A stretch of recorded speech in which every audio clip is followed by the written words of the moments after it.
Additional question में आपका next question है, इसमें वो कहते हैं कि बी भुजा वाले एक घन के प्रत्येक शीर्ष पर Q आवेश रखा है। इस आवेश विन्यास के कारण घन के केंद्र पर वैद्युत विभव तथा वैद्युत क्षेत्र ज्ञात कीजिए। तो यहाँ पर घन की बात हुई है, तो घन का चित्र बना लेंगे।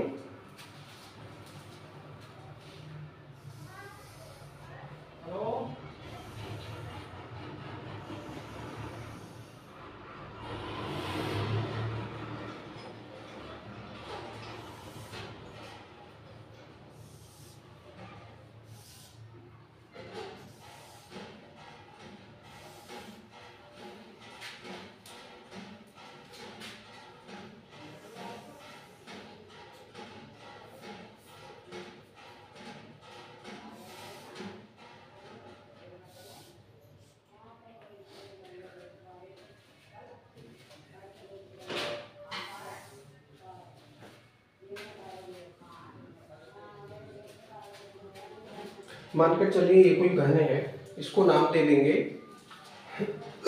ये बिंदु ए, बी, सी और ये बिंदु डी हो गया। बाकी जो चार कोने इनके बच रहे हैं उनके नाम ई, एफ, जी, एच। ई, एफ, जी, एच हो जाते हैं। वो कहते हैं प्रत्येक कोने पर, प्रत्येक शीर्ष पर इन्होंने क्यू आवेश रखा है। तो यहाँ पर भी क्यू आवेश है, यहाँ पर भी क्यू आवेश है, यहाँ पर भी क्यू आवेश है, यहाँ पर भी क्यू आवेश है, यहाँ पर भी क्यू आवेश है, यहाँ पर भी क्यू, और यहाँ पर भी क्यू आवेश है, यहाँ पर भी क्यू आवेश है। देखिए चार कोने तो ये बन रहे हैं ए, बी, सी, डी वाले, तो चार आवेश यहाँ रखे गए और चार कोने बन रहे हैं ई, एफ, जी, एच में, तो यहाँ पर भी चार आवेश रखे हैं। कुल मिलाकर घन के अंदर 8 कोने बन रहे हैं और 8 कोने बनने के कारण यहाँ पर 8 आवेश रखे हुए हैं। भुजा दी है इन्होंने बी, तो प्रत्येक भुजा क्या हो जाएगी? बी हो जाएगी। स्मॉल बी इसकी भुजा है, तो ये भी बी है और ये भी बी हो जाएगी, ये भी बी हो जाएगी, ये भी बी हो जाएगी। यानी जितने भी भुजाएं आपको दिख रही हैं ये सभी क्या हो जाएंगी? बी हो जाएंगी। लेकिन हमको केंद्र बिंदु ज्ञात करना है, तो केंद्र बिंदु ज्ञात करने के लिए H को B से मिला देंगे। H को B से मिला देंगे या इसका आधा कर लेंगे, मान कर चलिए हम इसको मिला देंगे। इन दोनों को भी आप मिला दीजिए, तो कहीं ना कहीं ये बिंदु यहाँ पर आपको प्राप्त होगा। इसको नाम दे देंगे हम O, बिंदु O। और ये जो बिंदु O है ये प्रत्येक आवेश की इससे दूरी हो जाती है, प्रत्येक आवेश की इससे दूरी हो जाती है। A को यदि आप G से मिलाएंगे तो डॉट डॉट करके, तो ये काटता हुआ निकलेगा। इस प्रकार से हम इसका केंद्र बिंदु ज्ञात कर सकते हैं। बिंदु O मानकर चलिए इसका केंद्र बिंदु है। इसकी प्रत्येक आवेश से जो दूरी है वो r है। प्रत्येक आवेश से दूरी क्या मान लेंगे? r मान लेंगे। तो सबसे पहले हमको ज्ञात करनी है कौन सी डिस्टेंस? बिंदु H से O के बीच की दूरी, और यही आपकी प्रत्येक आवेश से दूरी भी हो जाती है। तो सबसे पहले ज्ञात करेंगे GB, GB बराबर पाइथागोरस थ्योरम का प्रयोग करेंगे तो GB स्क्वायर हो जाएगा equal to B square plus B square, जो कि लंबाई भी B है और चौड़ाई भी इसकी B है। पाइथागोरस थ्योरम में कर्ण का वर्ग बराबर आधार का वर्ग प्लस लंब का वर्ग हो जाएगा GB square equal to 2B square. ये B और B कितना हो गया? 2B हो गया। तो 2B स्क्वायर ये हो जाता है। अब ज्ञात करेंगे हम HB स्क्वायर।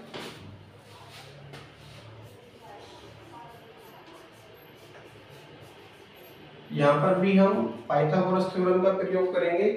H ये डिस्टेंस है और B ये डिस्टेंस है, यानी पूरी ही डिस्टेंस हम इसकी ज्ञात कर लेंगे। तो पूरी डिस्टेंस ज्ञात करने के लिए क्या हो जाएगा? GB square plus 1B square हम इसमें ऐड कर देंगे तो ये पूरी डिस्टेंस हमको प्राप्त हो जाएगी, अर्थात H B square equal to G B square की वैल्यू कितनी है 2b square plus B square के स्थान पर बी स्क्वायर, ये कितना हो जाएगा, ये हो जाएगा 3b स्क्वायर। तो H B square equal to 3b square, ये इसकी वैल्यू आ जाती है। अब आप इस स्क्वायर को हटाएंगे तो इस पूरे पर क्या लग जाएगा, वर्गमूल लग जाएगा, या करके आप लिखिए H B equal to 3b square का अंडर रूट, 3b स्क्वायर का अंडर रूट। अब क्या ज्ञात करेंगे, देखिए 3 का तो निकलेगा नहीं, इस पर तो अंडर रूट वैसे ही लगा रहेगा, b का आप ज्ञात कर लेंगे तो स्क्वायर है तो b ही बाहर निकलेगा, इसलिए का चिन्ह लगाकर आप लिखेंगे एच बी इक्वल टू हो जाएगा आपका अंडर रूट 3b। ये वैल्यू कौन सी आ जाती है, पूरी डिस्टेंस आ जाती है बिंदु h से b तक, बिंदु h से b तक, लेकिन आपको ज्ञात करनी है OH, क्योंकि प्रत्येक आवेश से यदि दूरी प्राप्त हो रही है आपको OH यदि आप ज्ञात करेंगे तो क्या हो जाएगा, आधा हो जाएगा इस डिस्टेंस का। OH इक्वल टू हो जाएगा HB अपॉन 2, HB अपॉन 2, यानी इसी डिस्टेंस का आधा कर देंगे तो आपको प्रत्येक आवेश से केंद्र की दूरी आ जाएगी OH इक्वल टू हो जाएगा under root 3b upon 2, HB equal to under root 3b upon 2 हो जाएगा।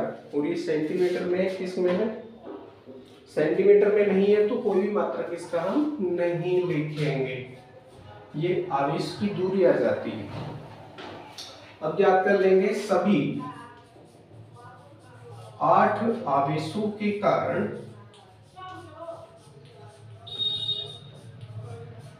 सभी 8 आवेशों के कारण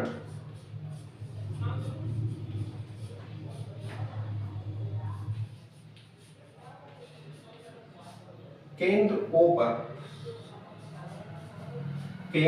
O पर उत्पन्न विभव,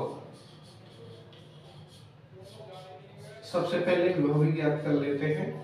इन्होंने वैद्युत क्षेत्र की तीव्रता भी पूछी है तो सबसे पहले विभव भी ज्ञात कर लेते हैं। हो जाएगा V equal to 1/4 pi epsilon 0 Q upon R, Q upon R।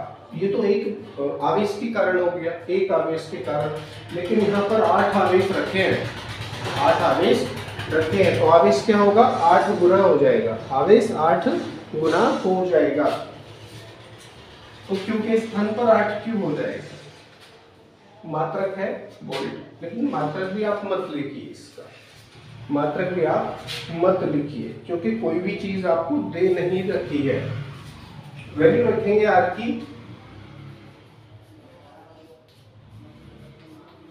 R का मान रखने पर कौन सा R का मान रखेंगे, ये रखेंगे OH, ये क्या है, ये R बराबर भी है प्रत्येक आवेश की बिंदु O से दूरी।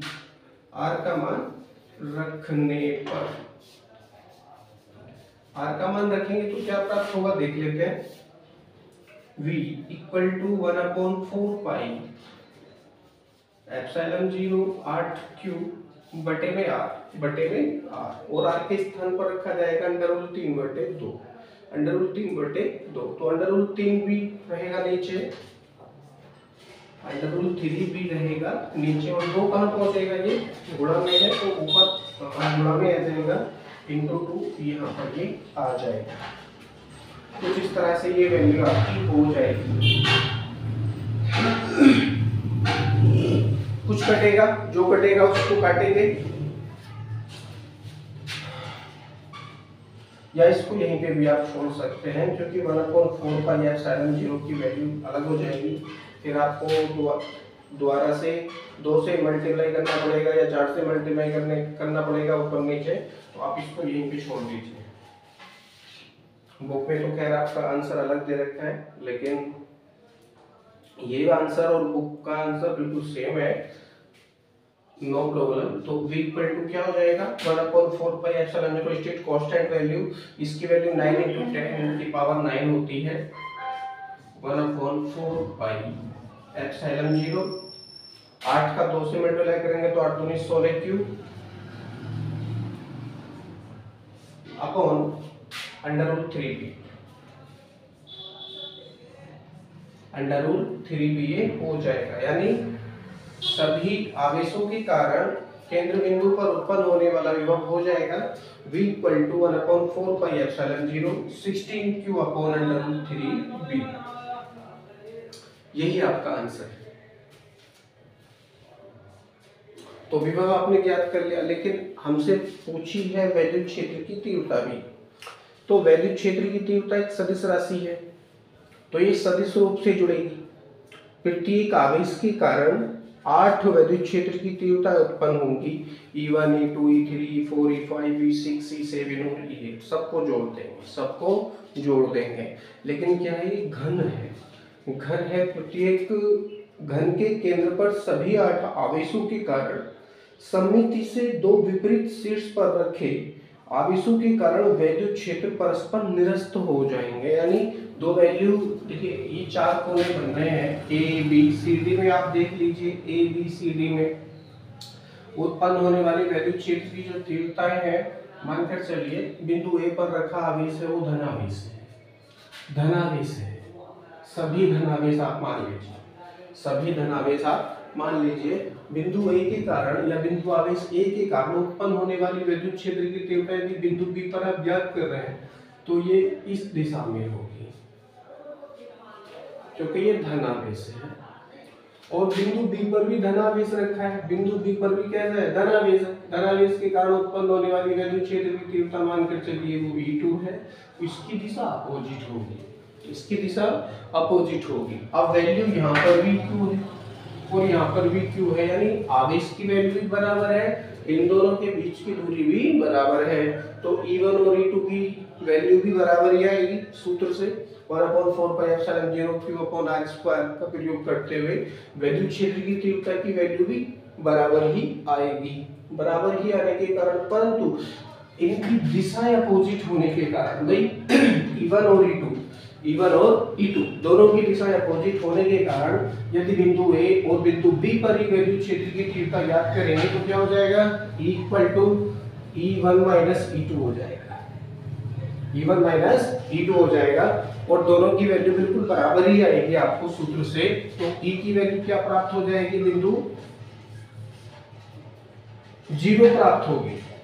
E क्या होगा, 0 हो जाएगा। E1 और E2 कट जाएंगे दोनों, एक वैल्यू प्लस में प्राप्त होगी, दूसरी माइनस में प्राप्त होगी, तो क्या हो जाएगा, 0 हो जाएगा। एक भुजा पर 0, दूसरी पर भी 0, तीसरी पर भी 0, चौथी पे 0, पांचवी पे, छठी पे, सातवीं पे, आठवीं पे, यानी सभी भुजाओं पर ये वैद्युत क्षेत्र की तीव्रता आपको 0 प्राप्त होगी। इसलिए जो इसका केंद्र बिंदु है, सभी 8 आवेशों के कारण उत्पन्न होने वाली वैद्युत क्षेत्र की तीव्रता यहाँ पर भी क्या हो जाएगी, वो 0 हो जाएगी।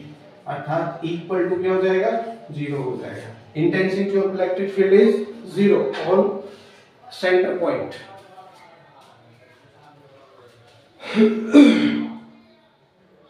ये आपका सोल्व हो चुका है। बाकी नेक्स्ट वीडियो में